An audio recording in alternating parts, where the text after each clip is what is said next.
慢点。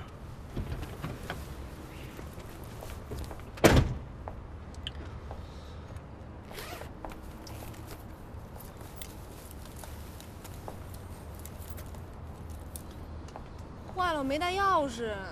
啊？那我送你去哪个朋友家住一晚上？都结婚了。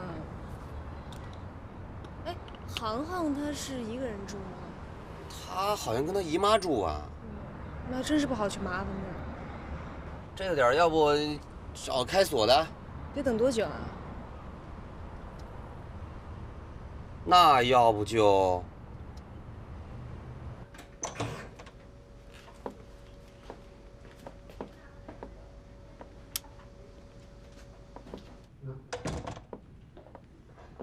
这么整齐，我以为你们家会特别乱。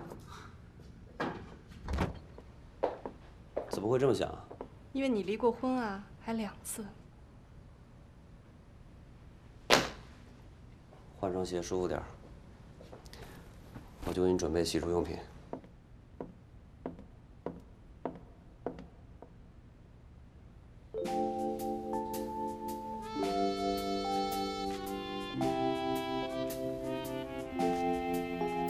热水在左边啊。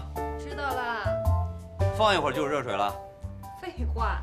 那个米奇的 T 恤给你准备的，洗了很久一直没穿。你还有这么萌的衣服呢？哎，毛巾、牙刷都是新的啊。知道啦，真啰嗦。那润肤油是5星酒店拿的，我看了一眼，没过期。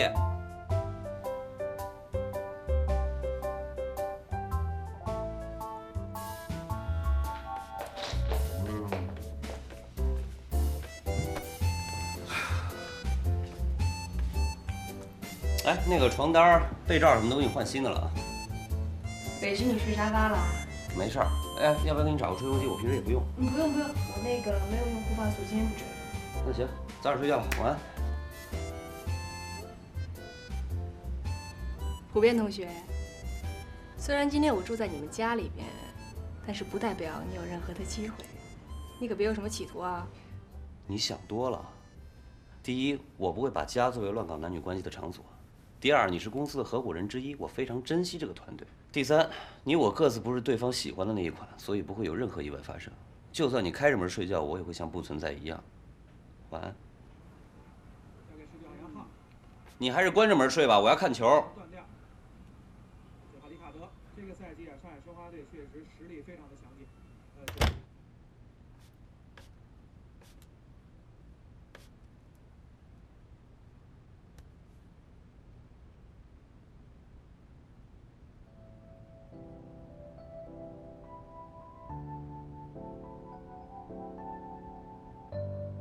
把他的名字给拿掉，应该说吴指导还是比较大胆一些的啊。从这点也可以看出来，上海申花的。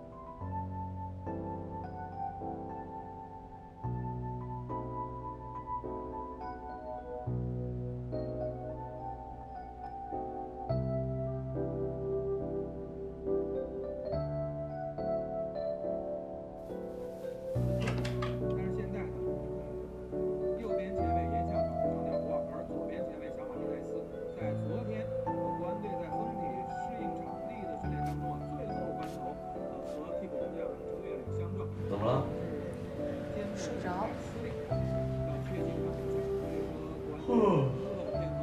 我这只有啤酒，没有别的饮料。要不我给你烧点开水。没事。在中前场呢，给我感觉今天主要是看陶伟的这个传真与性和组织的能力怎么样。哎，啊？你跟你前妻是怎么认识的？你说哪个？说说第一个吧，航航表姐。我们是在大学的时候认识的。怪不得你相信爱情呢，亲身经历。怎么认识的？非要说吗？说说嘛。1997年，我大4，他大1，我我们参加学校的辩论赛，我当然是新闻系的主辩，那曾经是3届最佳辩手。真的假的？哎，我是有证书和奖杯的好吗？信你，那么能说，他肯定是被你口吐莲花的音字给迷倒了。也不算是，他当然是传播系的，其实他挺优秀的，只不过因为碰上我们这个队吧，太强了。我当时就抓住他一个逻辑上的漏洞，把他变得海枯石烂的，他就哭着跑出会场了。后来我又去找到他，想安慰安慰他，我就把我那个奖杯送给他了，然后就慢慢熟了，然后慢慢的就在一起了。后来呢？后来我是准备考北大的研究生的，但是他呢坚持想留在本校读硕士。我毕业的时候他才大3，那么我就想，我是不该出去挣点钱，为咱们今后的生活打下一个经济基础呢？我就去了广告公司了。我听丁宇说你在广告公司干得特别棒。后来还行，刚开始也一般。毕业后呢，我们就结婚了。后来我攒了点钱，我想说先付个房子首付吧。可是他跟我说他要出国留学。你就让他走了？走了，那钱给他交学费了。普遍，你是让我说你实在好呢，还是说你傻好呢？哎，其实说什么都无所谓，主要是对他该尽的义务、该负的责任我都做到了，其实也没什么不好的啊。不就回到一个人生活嘛，是不是？一个人呗，一直到了06年。06年那会儿，我升了大区的总监，又攒了点钱，我就买了套房子，还买辆车。就你那宝马。哎，那有房有车，就再婚了。其实当时有很多人为我张罗婚事了，就我条件摆在这儿不错的，我就算离异了，我无子女啊，我怎么说是个金领啊？后来是那个我前丈母娘给我介绍了陈静玲，认识没多久我们就结婚了。然后他就又走了。哎，我又拿钱给他交学费了。哎，好。过户手续差不多都办完了，只是还有几个字您得签一下。好，请便啊。哎，这边。您的东西都收拾好了吗？买家后天就要搬进来了，您要是没时间的话，我给您帮忙。没什么可收拾的。啊，对对对，您是连装修跟家具一块卖的，是没什么可收拾的。买您房子的那对夫妇说呀，他们不但喜欢这房子，更喜欢这儿的装修跟家具。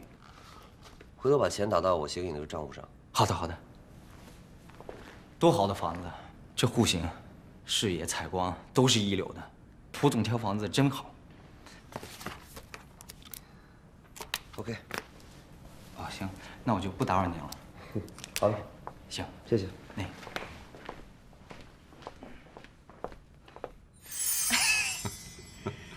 这怎么是一个既悲催又不浪漫，然后还刻骨铭心的故事呀？哎呀，过日子嘛，要那么多浪漫干嘛呢？哎，你干嘛对我的事儿那么感兴趣啊？睡不着，八卦问一下不行啊？那你呢？我什么？以前？关你什么事？哎，我也睡不着，八卦一下不行吗？尊重一下你的合伙人好吗？我第一个男朋友。哎，你那么厉害，你猜猜我第一个男朋友干嘛的？你经纪人？你查过我？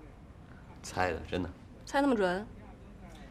哎，朋友，你16岁就开始当时尚杂志的封面模特了，还参加这比赛那比赛了。你爸妈又不懂这个事儿，那肯定都是你经纪人替你一手操办的。那工作久了，日久生情，我就觉得他的可能性最大，没错吗？我呢，一直觉得他是真对我好，可是吧，经纪人嘛，都是靠你赚钱的。我可以把我挣的钱都给他，但是他对别的模特也这样？因为他跟我说过太多美好的话，憧憬过太多美好的将来了，所以呢，就是因为他，我就不太相信爱情了。傻姑娘，洗个热水澡，回家睡一觉，第二天起来满街都是男人，个个都比豹哥好。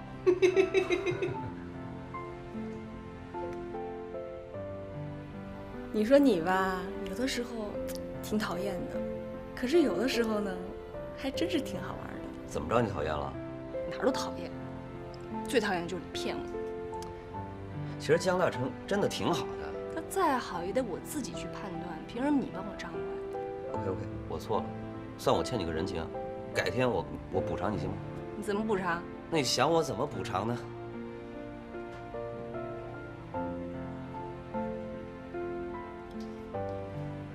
那我问你，那如果我要是真跟江大成好了，我不后悔。谁说你会后悔啦？那你想问什么呢？都快2点了，还睡不睡了？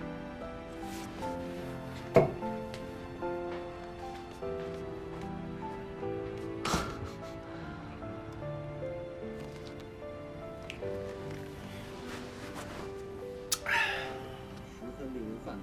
对，但是可能对他的这个发挥呢，会有一定的影响。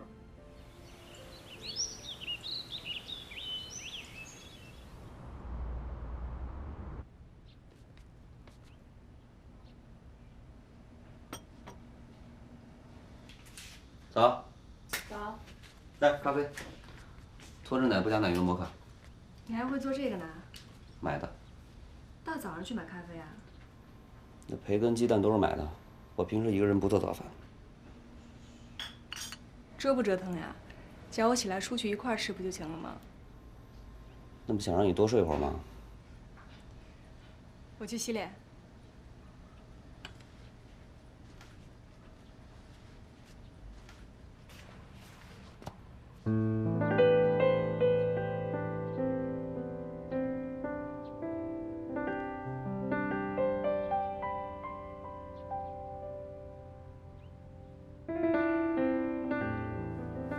普遍。啊？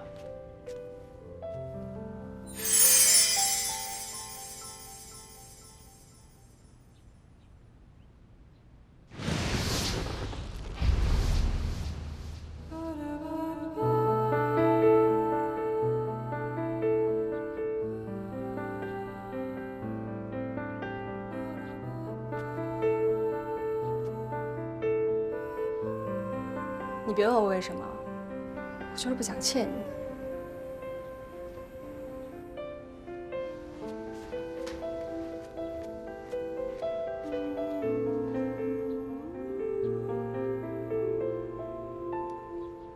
你是把我什么东西弄坏了吗？真去吗？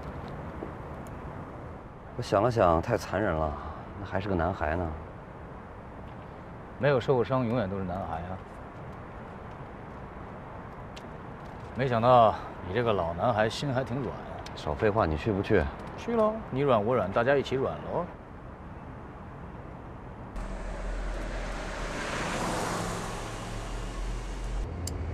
其实我的风险比你大多了。那小子见着我肯定怒发冲冠，如果真动手，你一定得替我拦着啊！一看就是老实孩子，没打过架，你不用担心。行了吧，蔫儿人干狠事儿。万一他拿刀把我脸给划了，我这辈子追女孩的生涯可就结束了。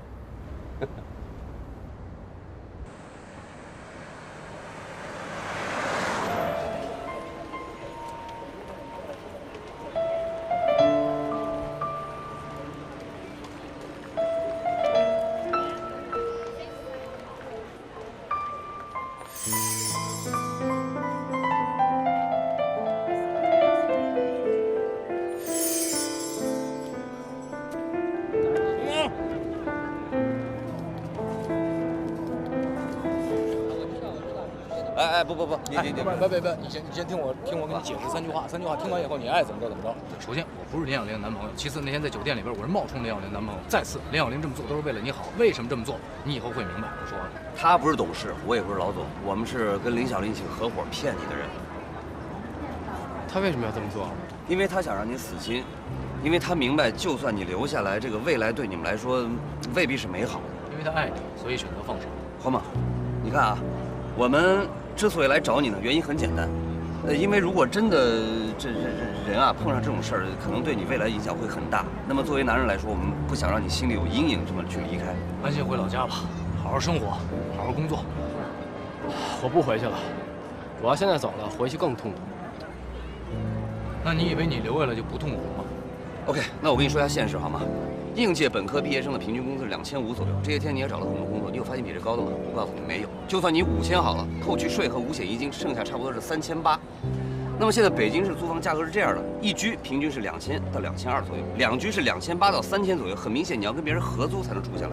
那么就算你租2居室中最小那间，你每个月得付1300的房租。此外，你每个月交通费是156，吃饭最便宜750，电话费200块钱打不住，因为你要往家打长途。上网合租分摊也得要60块钱。煤气、水电费一个月就算你100。此外，每个月你只花50块钱买一件衣服，3个月剪一个20块钱的头发，这样你一个月的平均生活费就是2623，结余是1177。就算你足够优秀，6年以后收入才能过万，10年以后才在北京偏远的小地方买一间小屋子。而且这10年你必须得要勤俭持家，也就是说你们俩跟任何奢侈沾边的约会都不能有，而且你还不能孝顺父母。过年回一趟家你就得花几个月的工资，你还不能生病。最可怕的是10年以后林小玲已经31岁了。哥们儿，你有勇气给一个女孩幸福，我觉得你爷们儿，但是你没有资格要求一个女孩跟你一起承担你创业的痛苦。黄猛，我们跟你说这些东西不是想伤害你，但这真的就是现实，明白吗？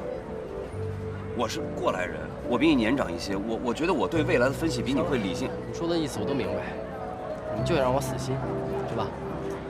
好，能帮我个忙吗？你说，给小玲打电话，把这件事告诉她。我不想因为她这件事让她痛苦，我了解她。OK， 我现在就打。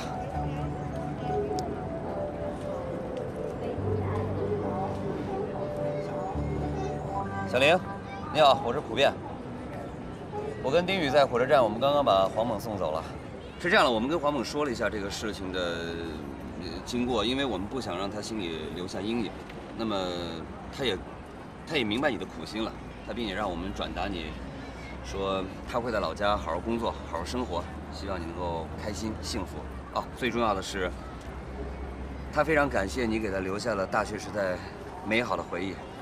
你是他这一生中最美好的回忆。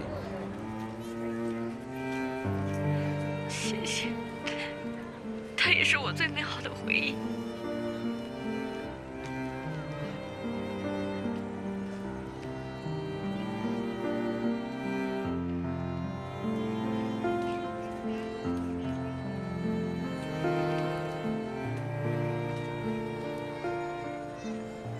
这个结局好吗？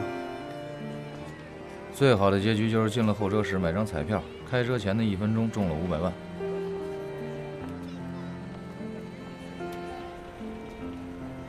早该想到你会陪着小玲悄悄来送黄猛的。但是我没有想到你们也会来。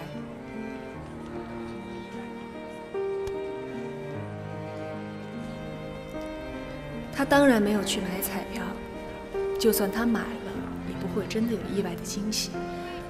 草根就是草根，希望拥有选择的权利，但不幸的是，根本就没得选择，或者只有在绝境与比绝境更绝的境地中选择。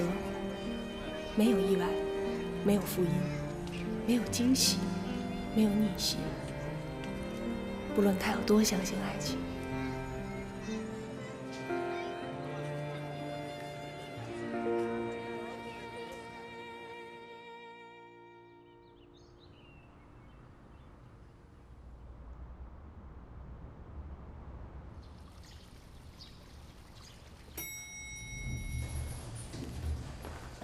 早安，莫妮卡！完美约会！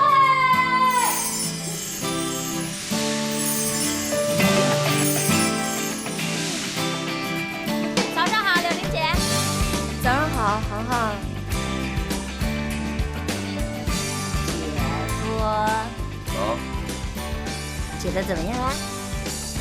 没怎么样，我真不知道你为什么要把这儿弄成这样。哎，这地方这么大，这么好看，如果还像以前的办公室那样放那么几张破办公桌，你不觉得很浪费这个空间吗？很浪费灵感？你不觉得这个地方有一丝很霸气的感觉吗？为什么要霸气？哎，你站在这里给我们布置任务，你不觉得很像星球大战的指挥中心一样吗？那大屏幕。那咱们这儿为什么没有分析中心啊？有啊，这个就是分析中心，供你在这里写写画画，给我们分布任务。你累了的时候呢，还可以看看这些小鱼，放松一下心情。最关键的，看那里，我在这里建了一个水吧。大家开会累了之后呢，可以喝一点咖啡，提一下精神。当然了，你要给我买很多很多的零食，给我提供灵感。我觉得挺好的。那航航那是干嘛的？哦，这个可就厉害了。来，这个是全宇宙、全世界功能性最强的区域，极观景、采光于一体。在这里可以吃饭，在这里可以讨论，在这里还可以玩游戏。你那是不务正业。哎，这个名字挺好的呀，可以就叫不务正业区啊，航航。哟呼！这是我们公司吗 ？Yes。我们公司吗 ？Yes。霸气呀！霸气。像我们这种天才就得要在这种环境下工作才对嘛，真有意思哟！10点钟开会，你现在才来？明白，我又迟到了。迟到是一种病，我是个病人，请关爱弱势群体好吗 ？OK， 开会。哎，咱开什么会啊？那么，经过大家前一段的不懈努力，我们的工作环境有了进一步的提升，所以我现在想跟大家讨论一下未来的发展方向，可以吗？那么从这个长远的发展角度和这个根据产品自身角度划为3类啊。第一类是陌生男女相识，就是从不认识到认识，就好比你喜欢一个人，但你不认识他，哎，可以，我们帮你设计方案，创造契机。我觉得这挺有意思的。就追女孩，咱们都在行。注意用词啊，我管这系列产品叫邂逅，好吗？就是促成下一次约会就算成功啊。秦伟跟这个吴小贤就是典型的邂逅。那么请问吴先生啊，邂逅多少钱？2000。你觉得呢？便宜了。不是贵了，怕把人吓跑了呀。哦，不能这么说啊。这个世界上，永远都是第一次最珍贵。你比方说，初恋。大众，你觉得多少钱？5000。5000太贵了，5000你顶上好多人1个月工资了。咱们就4000。我也觉得2000有点低了，但是4000、5000有点太高了。2500怎么样？那就2600，就这么定了。姑娘，有没有想追的又不认识的帅哥？2600，我们帮你搞定。Leonardo DiCaprio。聊聊天。好吧，那咱们继续说第2类。啊，约会啊，就像陈昭谦、韩谈的那种。其实他们还不能算是成功的这个例子啊，但是也差不多那个意思，就是已经认识的男女在朝着恋爱方向发展的过程中呢，我们给他们这个理论指导和细节建议等等，包括形象改造，就像陈昭谦和江大成那种。差不多那个意思吧。那么我再请问，这个东西怎么收费啊？你要是加上形象改造的话，那咱们投入的成本就多了去了。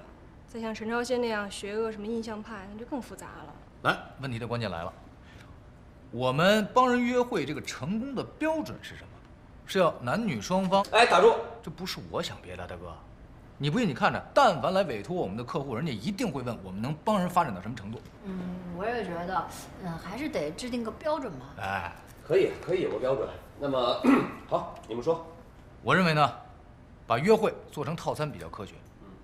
比如说前3回我们可以给人发展到恋人关系，对吧？抱一抱，亲一亲，这都是可以的。6次以后，这个男女双方……打住什么呢？6次如果都不成的话，那谁也帮不了他了。不是你说重点好吧？这不是重点吗？这是重点、要点加卖点，这是我们全公司的灵魂啊！那你把你的3点收起来，我告诉你，我可以同意你刚才说的，按这个套餐形式来销售啊，就3次，就是可以进行到你说的上的推手。那么6次，我觉得我不能去承诺人家什么东西，你知道吗？因为我办的是一个情感公司，我们不应该跟这个情色有任何那个牵扯。对，是我知道，都明白这个道理，但是我跟你说，这个6次，好吧，我们可以去让他。可能往那个方向发展的可能性，是不是？你这兜来兜去很无聊的。你这个可能性不就是恋爱关系吗？不，我跟你说，事儿是这么个事儿，但是话不能这么讲，你知道吗？为什么这么虚伪？我是有原则的。看看你这态度，这已经违背我办这个公司的初衷了，你知道吗？已经。我们可不可以加一个约会培训啊？然后教大家一些约会的技巧。我觉得涵涵这个建议真不错，很多人不懂得怎么跟异性约会的。我觉得这个有点意思。可以，好，来，那么我们这样，我们搞一个约会培训班，还可以模拟约会。怎么模拟？模就是我们可以跟客户假装约会啊，收费的。哎，真的很有意思。你看我们公司，御姐有了，萝莉也有了，大叔也有了，是吧？我如果在脸不肿的情况下，勉强可以扎在帅哥堆里。哎，这配置可以的。这根本不像话，我跟你说。这怎么不像话呢？这很好玩的。我也觉得挺有意思的，帮助客户了解自己，挺值得体验的。3票对1票。OK， 跳过。我们说一下第3类啊，危机公关。那么危机公关就是处理已经是恋人或夫妻之间的清理小三儿，这有意思。市场急需，前途远大。我们要处理的是情感危机，好吗？反正像韩伟那样的案子，我们不能再接了。哦，对，是。我们要接，我们得有一个标准，就是它不能是不道德的。没错，一定要道德。反正不能是帮人清理小三，那我们成什么了？说那么多没用，现在咱们一个客户都没有。是，咱们先把方向定下来嘛，是不是？这个战略方针啊，还随时根据这个进度不断的调整，啊。那么好 ，OK。如果在这个内容和价格大家都没有异议的话，不是我们刚刚第2类是多少钱来着？第2部分、第3部分咱们都没聊呢。我觉得价钱的方面呢，咱们可以前1个星期先即兴。现在当务之急，我们一定要先用内容吸引客户。我决定，先把传单印好，明天发出去。我来负责设计，韩伟负责印刷。让他给个成本价。我把这些信息呢全部整合到网上，然后做一个搜索引擎的优化，让别人一查到情感问题的时候，第一个就看到我们公司。分工合作，尽快推广，让他们都到碗里来。碗里来。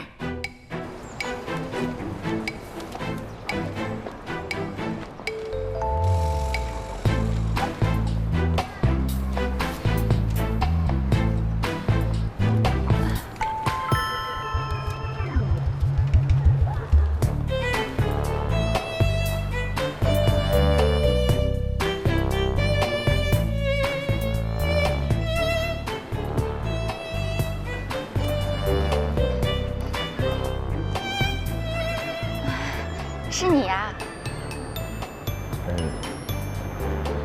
是我。来一张。我已经有了。对不起，我热糊涂了。这个是。专家级处理各种情感问题，帮您安排各种完美约会，急您所急，随您所愿。你的意思是私家侦探吗？是情感专家。这么有意思啊！您有什么需要解决的情感问题吗，美女？明白。哎呀，我看来看去还是喜欢这把椅子。是吧？这把椅子特别舒服。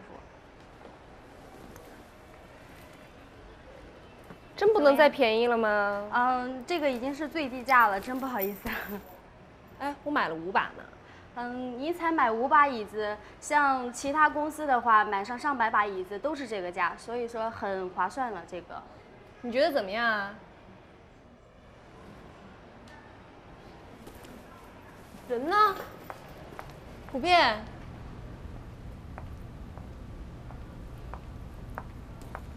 哎，我在那儿砍价，你在这儿悠闲。不是，我跟你说，这椅子特别舒服，真的，颜色特别正。我跟你说，搁家里边绝对上档次。对，这个放家里的话会显得特别的大气。您先生眼光真好。哎，他是谁先生？不，行，走，我陪你看看别的家具去。谢谢啊。哎，你要喜欢我送你，真的特别好。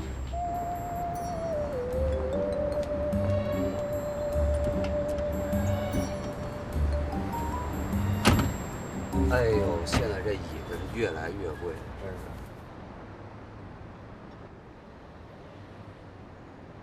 干嘛？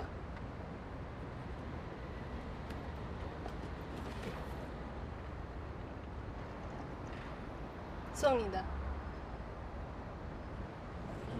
干嘛送我手机啊？从来没有人会送我手机。那是在你遇到我之前了。哎，不是我有点没搞懂啊。不是你上次在我家就莫名其妙的亲了我一下，然后说不欠我了，这回你又送我手机，不是你到底欠我什么啊？那天我在你家留宿，你把所有的一切都安排得妥妥当当的。你知道吗？就连我爸都没有帮我挤过牙膏。你也是第一个帮我接好了水，还盖一张纸巾在上面的人。你也是第一个为了让我多睡一会儿，自己跑出去买早餐的人。我知道你做这一切不是对我有所企图，所以我很感动，真的很感动。我以前觉得你一个大男人离过2次婚，身上肯定有很多让女人无法忍受的行为。但是那天之后，我发现了，你最让女人无法忍受的是你的细心、你的关怀、你的无微不至。我吻你，是因为我不想见你，因为在那个时候，我没有别的办法表达我的感谢。那你为什么送我手机呢？因为我知道你的手机坏了。这算什么理由啊？充足的理由啊！我们是合伙人，是搭档。如果丁宇的手机坏了，说不定我也会送他一部。现在可以开车了吗？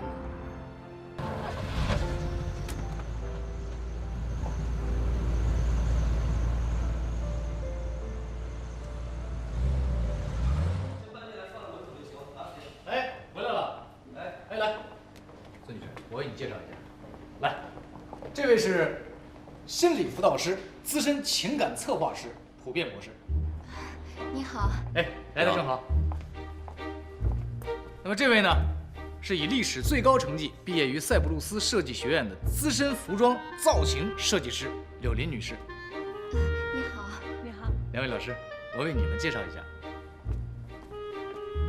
这位孙女士想对我们公司的情感策划呢，进行一些咨询。欢迎欢迎。那么你们先聊，刚买了一批椅子。哦，哎，等一下。提到椅子呢，我觉得这个很有意思，我们把这个话题继续下去。来，孙女士，请坐。你看啊，你坐的这个椅子上，你也会发现我们公司到处都是这种普普通通的办公室用椅。但是我要告诉你的，我们公司没有普通的东西。通常呢，在心理诊所，我们会发现，有一张很大的躺椅，那么所有的客户呢就会躺到这个躺椅上。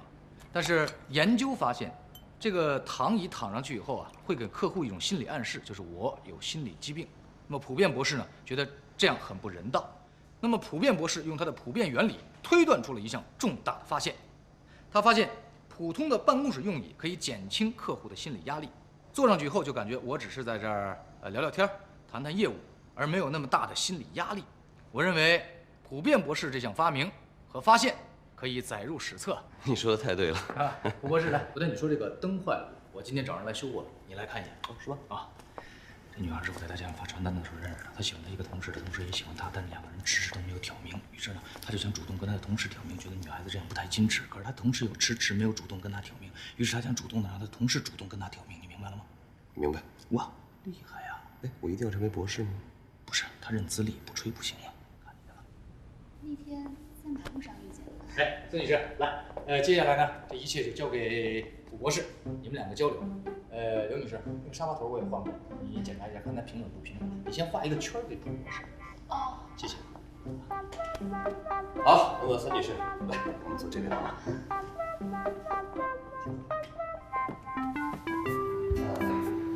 好，那么刚才丁先生让你画一个圈，那咱们就画一个圈。虽然它是一个普通意义上的圈，但是对于我来说，它绝对不会那么普通的。OK， 可以画了。卜博士。好。那么首先可以看得出这个圈，它不太圆。那么从普遍意义上来讲，这个圈，它暗示着你现在是。现在是处于一种状态，但这种状态呢，不是很好说。什么意思呀？这个意思简单的说就是，可能你现在正在喜欢一个人，那么可是一直没有表达。这样你就看出来了呀？对啊，从你的笔触，还有这个圈的这个一种空间的形态，您真是太专业了。那我现在该怎么办呢？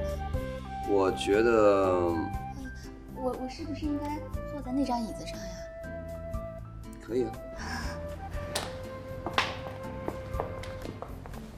蒲博士，我觉得这张椅子好像挺一般的哈。对，要的就是这种没有区别的效果。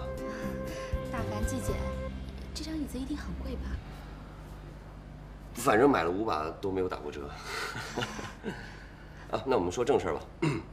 你喜欢上一个人，但是却一直没有表达，那么从普遍角度上来说，原因大致有3种。第一种是羞于表达，可能站在女性的角度上来说，过于主动会显得不够矜持啊。第二呢，是不敢表达，怕万一表达之后对方没有回应。那么第3就是不会表达了，因为找不到一种满意的表达方式，而且怕表达之后的效果不理想。蒲博士，您真是太专业了，我原来也是这么想的，但我没想的那么具体。现在被您一说，真还是那么回事儿呢。没问题，我们公司的产品就是为了帮你解决这些疑难杂症的。首先，我们可以将你的主动变为被动，保持你的矜持。在表达之前，我们充分了解对方的心意，从而分析评估对方接受的可能性，我们再来计算这个成功的概率有多大，从而我们更能选择出一条最适合、最具效果的表达途径。太好了，我就是需要你们这样专业的执行和策划。那就找对人了。你可真行，让普遍装专家博士，他哪有你能喷啊？我跟那姑娘认识的时候，身上正背一大桃心呢，跟无偿献血的似的。我跟人说我是博士，人家信吗？再说了。普遍在富 A 公司的时候，比我能忽悠多了，你以为呢？别老拿他当乖乖男，这点小事对他来说 easy 的要命。去北京吧。你去河南吧。我觉得这就是一个圈套，我跟那儿昏天黑地的扯，你们跟这儿丧心病狂的玩。别装了，怎么样？买了2次约会没打折，送了一个形象改造，漂亮。送形象改造，你还不如打折呢。那我不是博士吗？是不是？哼，人家一口一个专业，毕恭毕敬的，我实在顶不住。哎，情况你都知道了。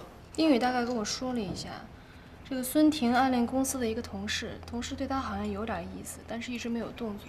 他想让咱们帮他设个局，推动一下这个事情，听起来不是很难啊。一点儿都不难，女追男，这就是给咱们送钱的买卖。现在问题是，这个姑娘说那个男同事对她有意思，但到底是不是真的有意思呢？有的时候你还真得相信女人的直觉。你玩吗？什么？玩的话，我给你发到东北去。接着来，接着来。该我了。周阳，男，29岁，技术部门的。他的办公室呢就在孙婷的部门旁边，平时2个人经常可以见到面，但是没有直接工作上的接触。这个 A1呢也是他们的同事，是客服部的。据资料显示，这个 A1对周阳应该也是有好感的。那么具体体现呢？具体体现在第一，周阳的社交网站上 ，A1 经常主动的保持互动。第二呢，周阳经常加班，这个 A1也借故加班，以便能和他一起坐车。这个周阳对他没有什么回应吗？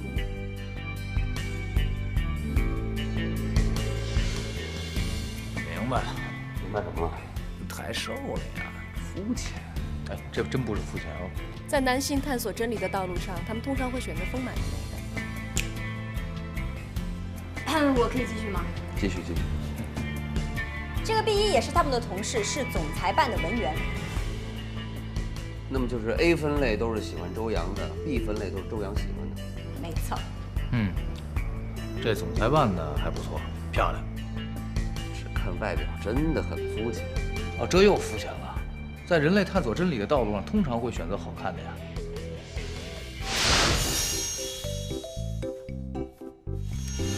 约会的气氛也非常重要，你应该让两个人都感觉到轻松，特别是第一次见面的情况下，身为男士，首先要表现出绅士风度。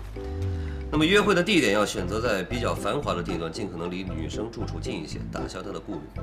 记住，消费不要过分的奢侈，别让女生有压力。约会过程中交谈要自然，像朋友一样聊天，既不要过于热情，一直问问题，也不要太严肃冷静，一直耍酷。不要秀自己的知识储备量，他不需要一部大百科全书。找到他感兴趣的话题，引导他多开口。当然，如果他对吃的更感兴趣，建议你还是多给他加菜。相信这几点做好，你一定能拥有一次非常成功的约会。总有不得已，或错过了相遇，阴差阳错留下遗憾结局，从此就小心翼翼。有没有什么捷径，让感情路不再扑朔迷离，告别那纠结和失落的情绪。不变爱情里谁伤谁的心，谁又能真的说清？别犹豫，坦白面对感情，爱了别管谁输谁赢。不变爱情里谁伤谁的心，谁又能真的说清？没有失去，也没有规则界定，爱了就要痛快甘心。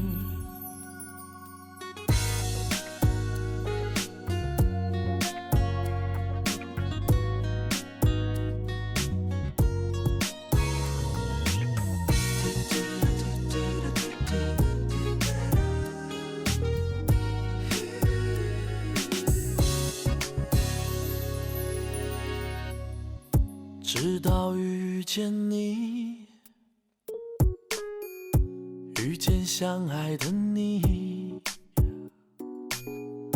不再迷惑，不再需要道理，条件都变成浮云，我想会永远爱你，就算一路会有崎岖不平，你让我找到了心中的勇气。